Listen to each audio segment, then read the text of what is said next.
গাইবান্ধার সুন্দরগঞ্জ উপজেলার কোচিন বাজার এলাকা থেকে বিপন্ন প্রজাতির হিমালয়ান রিধিনি শকুন উদ্ধার করা হয়েছে। গাইবান্ধা বন বিভাগের সহায়তায় শিক্ষার্থীদের পরিবেশবাদী সংগঠন team for energy and environmental research Gaibandha সরকারি কলেজ শাখার সদস্যরা আজ সোমবার বিকেলে শকুনটিকে উদ্ধার করেন। সন্ধ্যায় এটিকে রংপুর বন বিভাগের কাছে হস্তান্তর করা হয়। তীর সূত্রে জানা গেছে, স্থানীয় লোকজন গতকাল রোববার সকাল ৯টার দিকে সুন্দরগঞ্জ উপজেলার কোচিন বাজার এলাকার বাসিন্দা আমিন হোসেনের জমিতে শকুনটিকে অসুস্থ অবস্থায় পড়ে থাকতে দেখেন। খবর পেয়ে আজ বিকেলে তীর গাইবান্ধা সরকারি কলেজ শাখার একটি প্রতিনিধি দল ঘটনাস্থলে পৌঁছায়।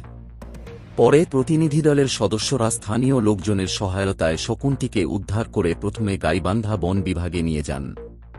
সেখানে প্রাথমিক চিকিৎসা দেওয়া হয়। সন্ধ্যায় এটিকে রংপুর বন বিভাগের কাছে হস্তান্তর করা হয়।